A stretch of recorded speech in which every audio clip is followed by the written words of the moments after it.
தாவேக்கால இத்தனை பிரச்சனைகள் இருக்குன்னு சொல்றீங்க. சாதிய ரீதியான பிரச்சனைகள் இருக்கு. இளைஞர்களுக்கு முக்கியத்துவம் குடுக்கறதில்ல. பெண்களுக்கு வந்து மரியாதை குடுக்கறதில்லன்னு. இந்த பிரச்சனைகள் எல்லாமே திமுகவுல இல்லன்னு நீங்க நினைக்கிறீங்களா? பிரச்சனை இருக்கு. அண்ட் விமர்சனங்கள் எல்லா கட்சிகள் மேலேயுமே இருக்கு. இதுக்கு முன்னாடி இருந்த ஆட்சியிலயுமே விமர்சனங்கள் இருந்தது. இப்ப இருக்கிற ஆட்சியிலயும் விமர்சனங்கள் இருக்கு. இதுக்கப்புறம் வேற ஏதாவது ஒரு கட்சி ஆட்சிய பிடிச்சாலுமே அவங்க மேலயும் இந்த விமர்சனம் வரும்.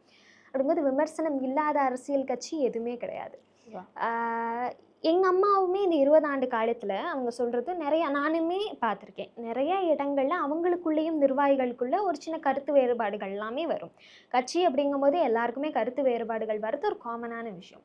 ஆனா எந்த அளவுக்கு அத சார்ட் அவுட் பண்ணி திருப்பி அவங்க வந்துட்டு ஒரு கோஆர்டினேஷனோட ஒர்க் பண்றாங்க அப்படிங்கிறது ரொம்ப முக்கியமான விஷயம் இல்லையா?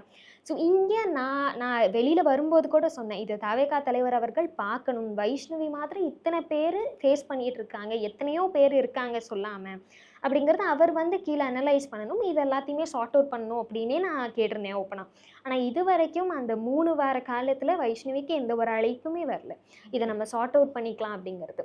ஸோ இங்க அந்த பிரச்சனைய சார்ட் அவுட்டே பண்ண மாட்டேங்கிறாங்க. அப்புறம் எப்படி கட்சி அடுத்தடுத்த கட்டங்களுக்கு போகும்? திறமையானவங்களே இவங்க இப்படி இழந்துக்கிட்டே இருந்தாங்கன்னா, கட்சி அடுத்த கண்டிப்பா. கட்டத்துக்கு போகாது.